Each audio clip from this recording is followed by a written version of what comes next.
Well, hey guys, Scott with BWSR Bushcraft.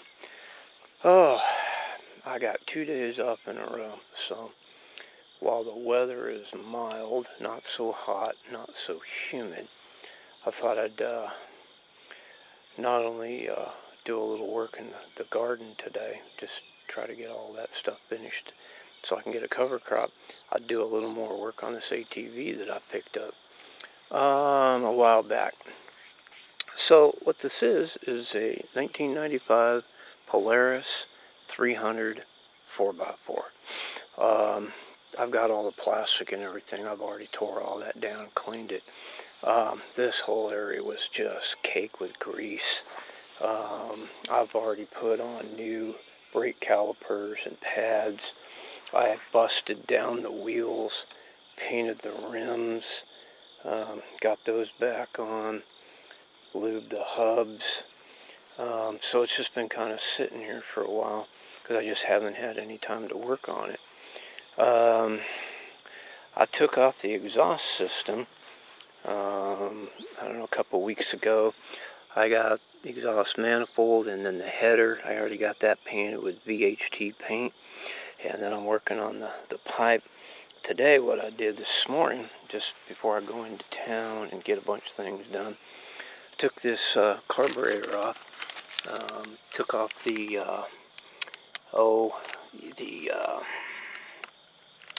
rubber intake, and I ordered a carb kit. I got that, and then I'm just going to rebuild this carburetor. Now this thing runs. It runs good, but it was I think maybe 1-2 owner or something.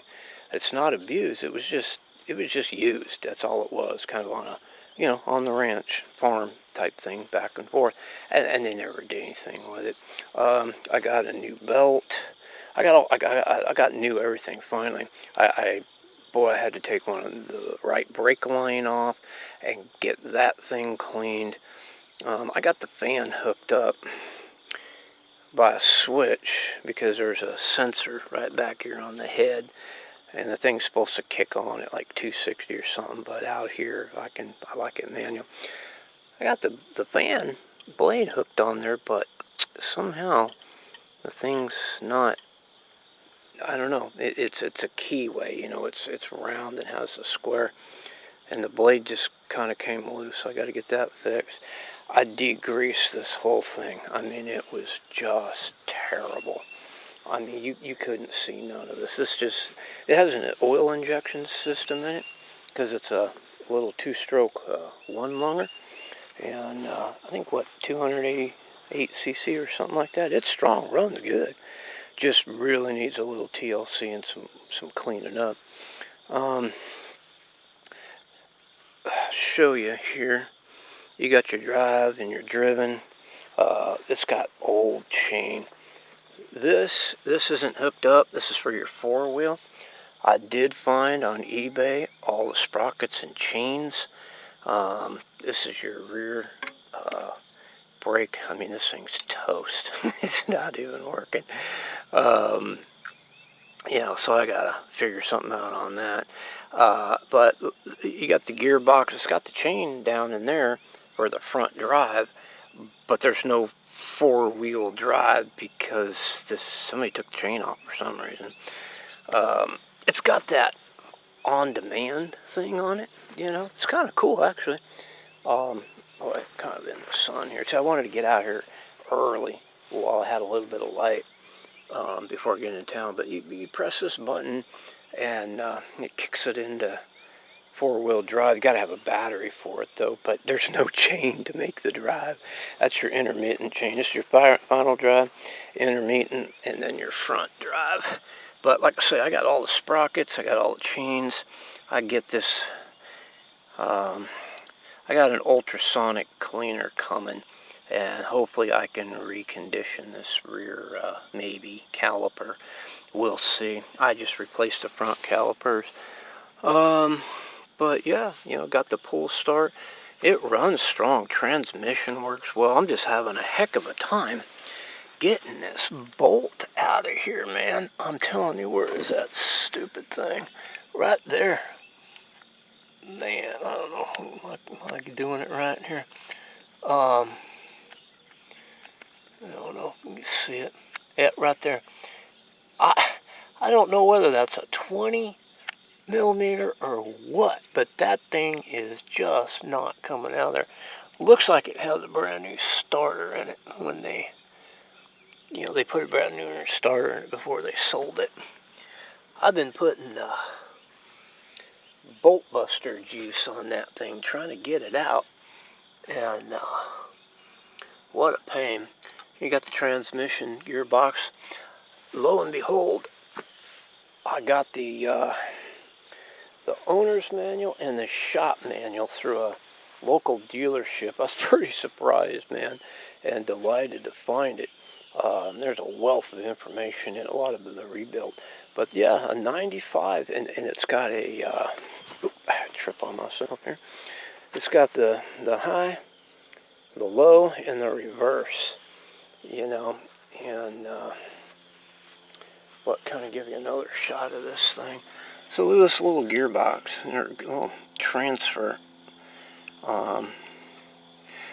But it all works. I mean, it all works. It's just, I wonder if they took the chain off of this thing because there's something jacked with this. I mean, I don't know. I'm just wanting to renew the exhaust system. The gaskets, so you can kind of see back there. I got that cleaned up. It's got the old two-stroke twang to it, but when I took this apart, that gasket back there was just metal, so it was leaking. I greased all the zerks and everything. It's a little beat up, it's used, but I got a pretty darn good deal on it.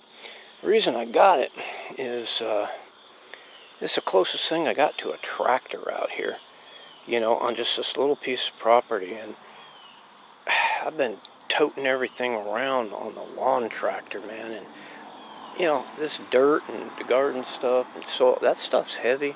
I just don't want to burn out the lawn tractor transmission. I mean, you can't replace that stuff. So yeah, like I said, I got all the plastic. It's good condition. Get it cleaned up. But I just kind of thought I'd show you this. I don't want to call it a project because I don't have time for any more projects. Honestly, I just want to get this thing done. But yeah, got a new belt. Got everything new to recondition it. Brakes, everything works on it. The front. But I'm gonna go down to the hardware store and get some renewed hardware. I took the intake. It's got a rubber intake, and then you hose clamp the carb in there, just like any other little two-stroke, type stuff. Got the little air venter down there, and the gas tank sits here, and you got the petcock switch right here. But all the wiring's intact. I just got to check some of the wiring, make sure it's where it's supposed to be, and that's where that manual came in. But yeah, like I say, this was just caked with oil. It's got an oil injector, is what it is, right down. Yeah, I don't know if you can see it. Where's here my finger? Let's see. Can't really see it. It's right down in there, kind of past all that. Where this line goes down, got all this crap in the way. But I'm pre-mixing because my understanding is that these injectors had a way of failing, and if you don't get that two-stroke oil mixed in there, you're done. It's toast, man. But this thing runs strong. It runs really, really good. Before I put it up here, and I got it close to the house just so I can come in and out, and it's open. I kind of had it parked in the back out there under a tarp, but I needed to put it here so I could work on it. I ran a gallon of fuel through it with a couple ounces of seafoam, and man, it was just smoking like a dog and cleared up, So, at any rate, just kind of thought I'd throw this out there. It's almost like somebody put some new boots on this thing too, because this thing's 27 years old. There's no way that those things are like that. Shocks are good. It's clean with respect to me cleaning it. But like I say, I don't think it was abused. It was just used, parked, never washed, that type of thing. These are not the original tires. They're a size over or something with a very aggressive tread, man. I like it. I dig these things. They're a Kendall or something. I can't remember. What are they? Kenda. Kenda. 22 by 11 in the back.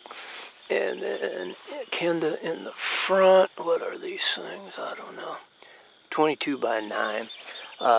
But I kind of looked around online and stuff, and the pattern was just a little bit different. This is perfect for out here, for this terrain and hauling stuff and on the grass and in the dirt and all the little hills and everything I got to deal with around here. So, anyway, I'm going to wrap it up. Just get into town, get some hardware, and like I say, I got a carb kit. I'm going to get that done. And so probably the next time you see it, I'll do another short little blurb once I get it all renewed, conditioned, and put back together with the plastic. I cleaned all the plastic in the back, the seats, good shape, cleaned out the fuel tank. So really happy with it, and the price I paid I got a good deal on it. I really did. And I'm grateful for that. It came along at the right time. Kind of looks a little funky. I got a bungee cord on here holding this up, because when I was test running it, it makes me mad, man. This piece right here sat on the exhaust. There wasn't a flaw in the plastic until it sat down on there. So that sucks. So, alright guys, I can get that off of there before I create any more problems, and I think I kind of goobered that up. But, hey, for 27 years old, all that plastic, was perfect. I screwed that up. So, alright guys, well, it's been Scott with BWSR Bushcraft. Till next time, pack light, pack tight, stay hydrated.